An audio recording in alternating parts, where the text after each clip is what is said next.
Hi. Hi, Ellie. How are you? It's so good to see you. I'm really excited to record this episode with you. Me too. I'm stoked. Well, so I think our listeners are probably already cluing in that today's format is just a little bit different. And that's all thanks to you, Shannon. And, I'm so grateful we've worked together for a long time and you've had your own little niche. And today's an opportunity for us to just combine our passions. So, can you tell us a little bit about why we're having this conversation and where we're headed? So, as you know, I've been working on Say It Brave on campus and meeting with just the most incredible mental health advocates and students for 4 years. And their stories are so beautiful and so important and so authentic and really so needed. There's still so much stigma around mental health today that I wanted to get them out there in a new creative way. So I pitched a mini series to you, one where I could actually jump into the host chair and bring 3 different recovery stories from college students to the world. And you agreed, and now we're here. Shannon, I'm so glad you did because I'm sure our listeners get a little bit tired of hearing just my voice. And I think a fresh new perspective and one that especially speaks to breaking stigma, especially on a college campus, will be so well received. So before we jump in, I think it's really important to note your own background. What brought you to the world of eating disorder recovery?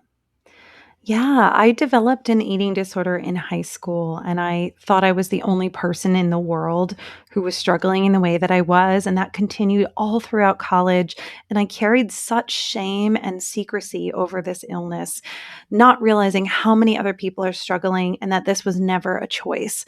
So, once I got into recovery, I met so many other people that shared similar stories and soon developed Say It Brave and Say It Brave on campus. And all of us are just really passionate about ending mental health stigma and helping people with mental health challenges and eating disorders feel less alone. Thank you so much for being a voice of advocacy for folks who need it and for bringing stories to light. So, jumping on in, who do we have first and what's so great about them for this interview? So, our first podcast features Eli Teel, and I love Eli so much. There's just so much to say about who he is, what he's overcome, and what he stands for. But Eli is a queer transgender man. He's gone through treatment at ERC a few times and is just really passionate about sharing his recovery story and ending mental health stigma. He's also a UC Davis grad with a focus on psychology.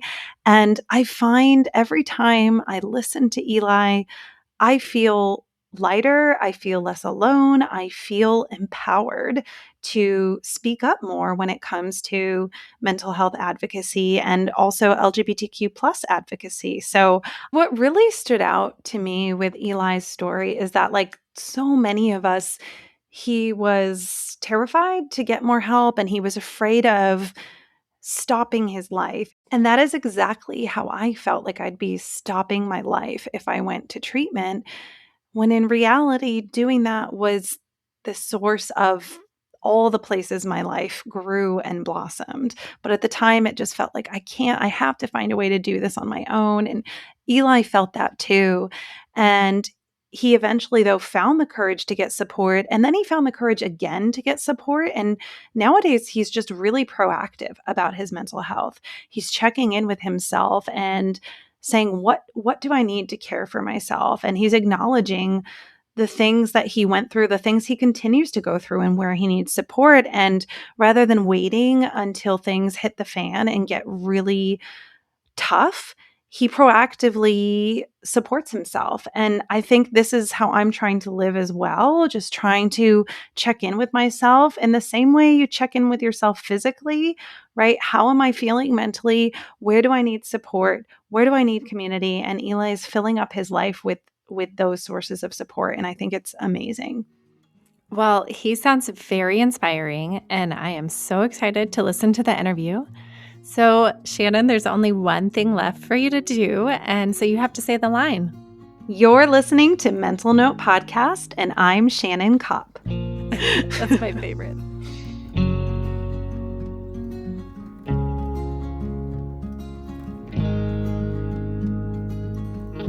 Welcome, Eli, to the podcast. We're so happy to have you. I'm so excited to be here.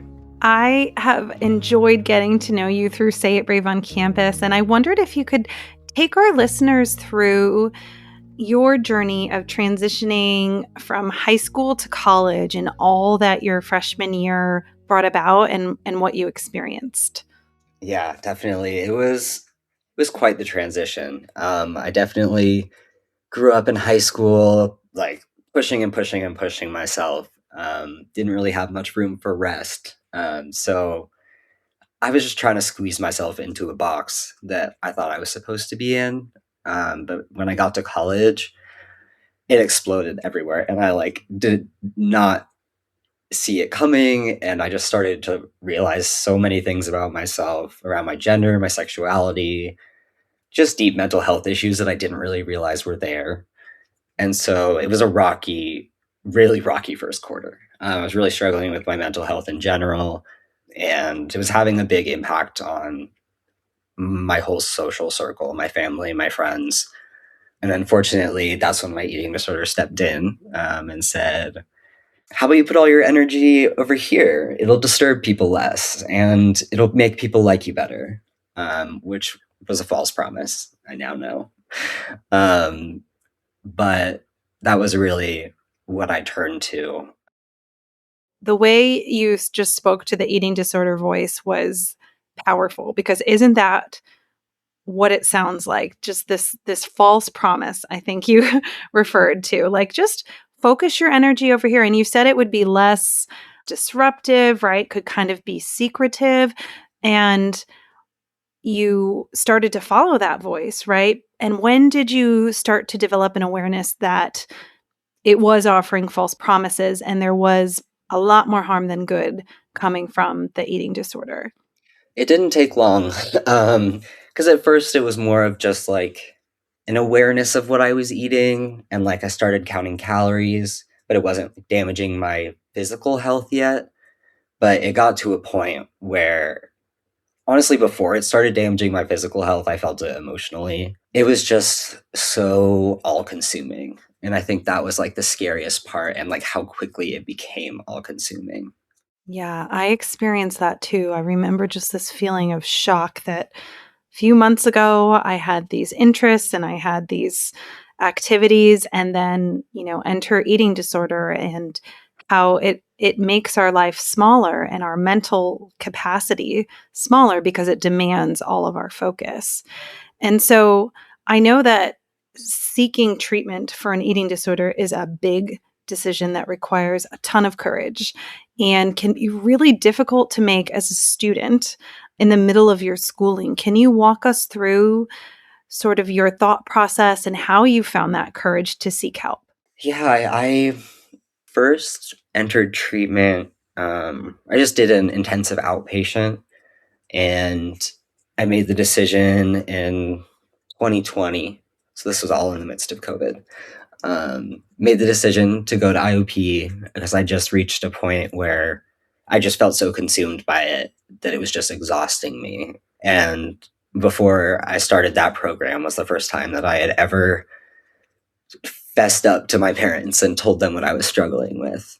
And I always say that it was harder to come out as having an eating disorder than it was to come out as trans and queer. Like, and that like really goes to show the amount of like internalized shame that comes from an eating disorder. Because those other things, it felt like who I am, but this felt like my fault. So it was really challenging to bring it up and be honest about it. I'm really glad I did, and I that was my introduction to eating disorder support, in general. And I I was stubborn and wanted to get on with my college experience, so I finished the program. It was the end of the quarter, and I was set on starting back up again next quarter, despite recommendations from the treatment team there, which I hear that so much now that I've been doing advocacy work and talking to more people. Like, there's such a resistance to staying in treatment and putting school on pause because of all the societal pressure. But I definitely learned that the earlier you commit to recovery, the easier is to face those problems, because year after year, it just gets more and more ingrained. Yeah, totally. I mean, of course, you wanted to just be done. Like, okay, I did that and I'm done. I mean, that is a natural feeling, and sometimes we just need more. And we know, right, eating disorders are not a choice, right? And you can have this intellectual knowledge too. You can have every therapist and person and advocate tell you this is not a choice. There's genetics involved, trauma, biopsychosocial factors, and yet still, right, there is this deeply ingrained shame like, well, why can't I just change? Why can't I can apply myself in these areas. Why can't I do it here? And the shame perpetuates the eating disorder, right? And so it must have been really challenging to know you'd taken this step and then to realize you needed more support. How did you come to terms with that and find the support? Yeah, I fortunately was semi-regular check-ins with my doctor on campus. I switched over to their healthcare, and it was great. Honestly, it was really quality healthcare, and I kind of was just in this like I don't know if I'd call it a stalemate, but me and my doctor, he did not want me to finish out the school year. Really, really did not. And there were moments where he was like, ethically, this is getting a little iffy. Like, you really need to be in a higher level of treatment. But somehow I just pushed it off because I was so set on finishing. And by the time I finished my sophomore year, I was a mess. Like, it was a really, really low point for me. And that was my promise. It was like, I promise that I will go right into treatment as quickly as possible once I finish school. And yeah, that was my first time in residential treatment. After I did my first round of residential treatment, I flew to Chicago for PHP through ERC. So that was my first experience with ERC. And I loved the PHP. It's very intensive, like every day, all day. And for me, like I needed that. I needed that accountability, and it ended up working out really well for me. Yeah, totally. I remember experiencing this weird feeling when I was in residential and PHP of I thought I would feel like trapped or like, yeah, because certain, things I could do yesterday before treatment I couldn't do, but I actually felt like this freedom because I was finally protected in a way. I had this whole team and this intensity around recovery that I had never had before, and I was like, "Oh my god, I'm actually like not alone in this for once, and how have I been doing this for so long?" It has always been like such a feeling of relief whenever I get into intensive treatment.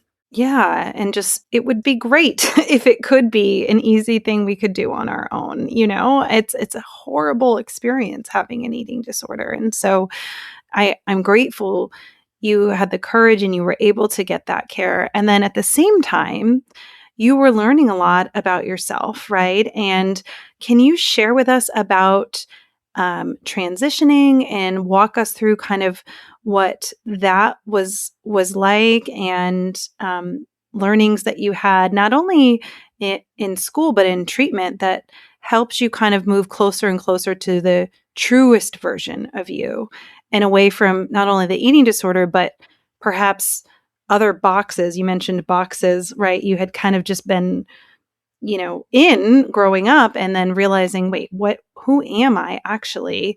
What do I love? What do I want? And kind of how recovery supported your journey in exploring those questions. Yeah, for sure. My eating disorder, there was so much interplay between my eating disorder and my transition because I experienced a lot of gender dysphoria. And along with being a coping mechanism, my eating disorder was what I was using to feel more affirmed in my body.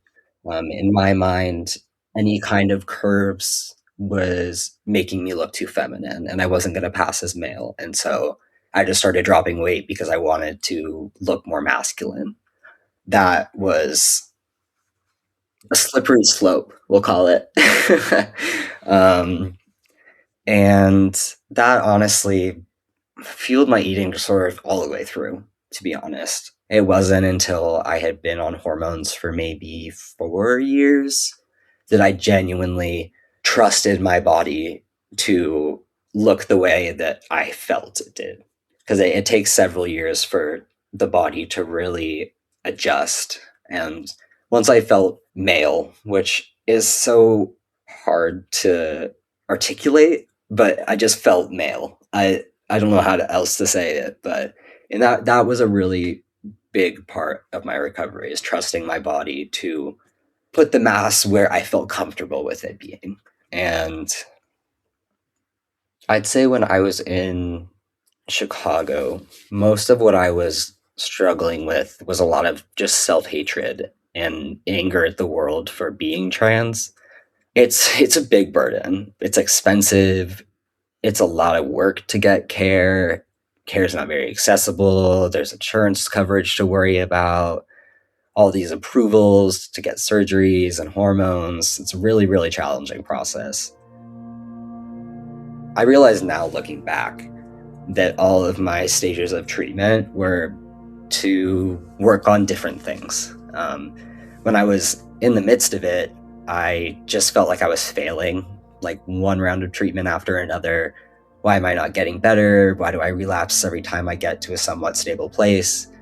And yeah, it was just, I had so many different things to work through. I think at first, I just had to come to terms with being trans and stop being so ashamed and angry about it before I could even start working on my eating disorder. Because I didn't value myself and I didn't have enough self-worth to really be motivated to work on my eating disorder. And then second round of treatment, it was more like, okay, let's actually address the eating disorder behaviors and kind of interfere with that. And I'd say the final step was more acknowledging like what in my life led to my eating disorder, where all of that came from, the trauma from childhood, and there's just so many factors. Yeah, I mean, I just feel proud. I feel really proud of you. And it sounds like, making peace with your gender identity and who you were was like a crucial first step. And I guess I'm wondering what thoughts you have for people that are going through similar things, a mental health challenge, but also struggling maybe with transitioning or struggling with their gender identity or sexuality. What words you would tell them? Yeah, it really it really turns into a monster when there's like so many contributing factors. I look back and think about how I was in treatment and transitioning and finished college relatively on time. I have no idea how I did that. And like, to anyone who is going through that right now, like, I'm proud and it's really brave, but also like, take it easy. Like sometimes what you really need to do is put school on hold. And that is like such a fear for everyone, honestly. There's that stigma around, oh, once you stop, you'll never go back, and just so much pressure. And I did it, but it burnt me out so bad. Like, honestly, since college, I had to spend 2 years really just, my full-time job was taking care of myself. And after those couple of years, I've spent another 2 years, you know, learning how to live again and be a person in the world. It's such a wild experience being in eating disorder treatment, and adjusting from 24/7 care in a controlled environment where everyone makes decisions for you. And then you go out in the big world and it's like, oh my God, I have to make so many decisions for myself and I don't have constant care. And I really just had to relearn how to live independently. And so you kept going, right? You kept going in transitioning, in eating disorder recovery. Now, here you are today. Can you share with us the ways you continue to take care of yourself and protect your recovery or prioritize your recovery? And I know from speaking with you that one of those ways has been speaking to patients at ERC. And so I'd love to just hear more about your recovery today and also just what fills your cup. Yeah, definitely. And I love talking about it because it's a good reminder for myself too. Like you said, doing advocacy and speaking to people about my recovery has been so helpful. Not only just to keep it fresh in my mind, but it just keeps my commitment to recovery alive. Like the eating disorder voice doesn't go away. It just gets easier to manage and quieter. Your healthy voice gets much louder than the eating disorder voice. And when I have an eating disorder thought, it's telling me put less cheese on your food, or like don't eat that cookie because you ate this today. I'm just like, I'm going out there and telling everyone about my recovery and how important it is. And I can't listen to my eating disorder voice. Like, I can't listen to an eating disorder thought. I think it's brilliant. You're right. You can't, there's the voice of you. And I mean, it takes so much work to become unglued to the eating disorder voice so you have enough distance to actually witness what it's saying to you. And it sounds like that's what's happening in your life today, that you have some distance inside. You can take a few steps back from it and then examine that thought and go, do I really want to do that? Yeah, and sometimes I'll unconsciously give in to an eating disorder thought before I even think about it. And then I sit there and I'm like, wait, who made this decision? Like, how did we get here? And the biggest part of my recovery has been going back, adding more cheese, acting opposite to what my eating disorder voice is saying, even once it's made a decision for me. Mm-hmm. I'd say the biggest thing that has helped me maintain my recovery has been letting it be my life and be my job. That, like, if I could recommend something to anyone that's getting out of treatment and has been in treatment on and off for years, like, slow down. Like, slow down your life, make recovery your full-time job. Because for me, like, I was privileged enough to have a support system where I was able to have my needs taken care of. I had a place to live, I had money for food. Like, I didn't have to worry about all those things. And it totally just let me relax and decompress and just recover from that treatment burnout. And it was so, so important.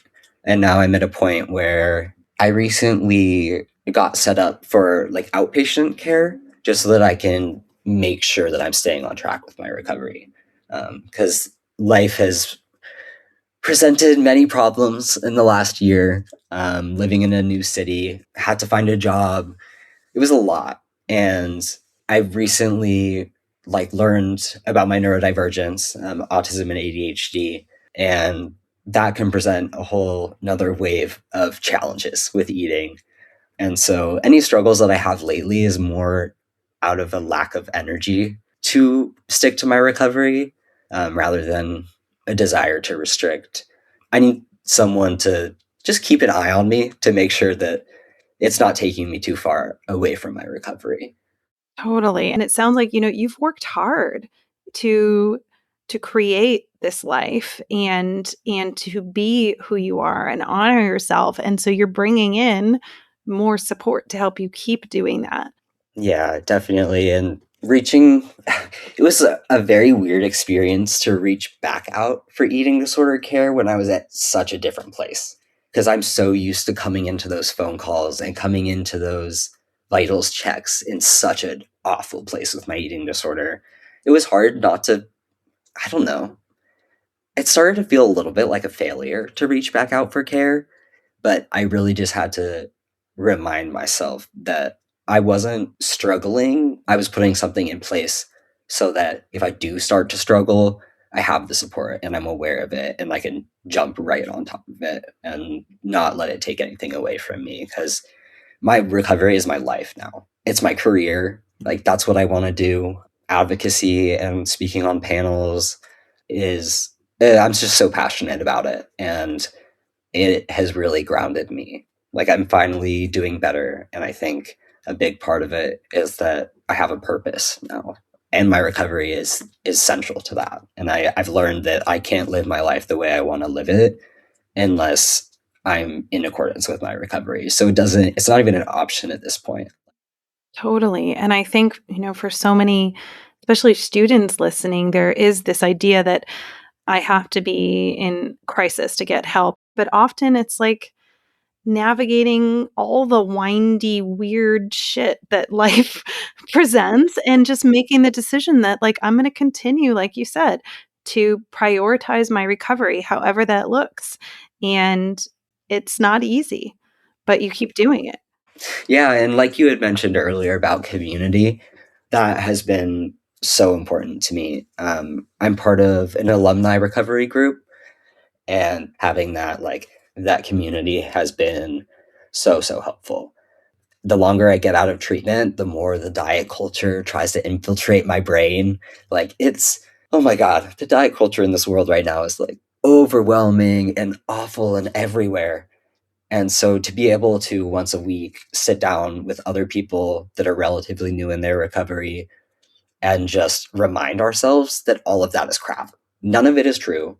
And just to be able to talk about how that's impacting us and then talk back to that voice that society is trying to put in our heads about be smaller, eat less, all those little diet fads, like it's just insane. And so it's really important to me to connect with other people that are going through that too, because you can really start to feel alone when diet culture is so big. Totally. And to connect with people that have seen you at your truest and vulnerable and real, and to have those kind of real conversations, which are the opposite of diet culture. And so I'm wondering if you could go back in time, maybe to your yourself freshman year, right? Or at any point actually when you were struggling, what would you tell yourself? Honestly, we talk about knowing ourselves better than anyone else, but sometimes the eating disorder gets in the way with that. And especially in the beginning of treatment, I wish I had listened to the professionals. It's so hard because we have a very set picture of how we want to live our lives. And eating disorder treatment is not part of it. And it sounds generic, like listen to the professionals, but genuinely, they're there for a reason. And eating disorders treatment has been established for a reason. And I think treatment can be a much smoother process if you start listening from the beginning. It's such a joy to connect with you and to witness your growth and courage and the way your advocacy changes lives, mine included, Eli. So thanks for spending time on the podcast today. We are the luckiest to have gotten to chat with you. And I'm just so grateful to be in a place where I'm getting my life back and stepping back into the world and building up the strength to make changes. You're amazing, Eli. I'm grateful you're in that place too. Eli's story reminds us that recovery is not a box to be checked so you can get on to your other plans. Taking time off, asking for more help, returning to treatment, or starting again does not erase the work you've already done. It builds on it. So if you're a student questioning whether it's too soon or too inconvenient to get help, let this be your permission to slow down and choose yourself.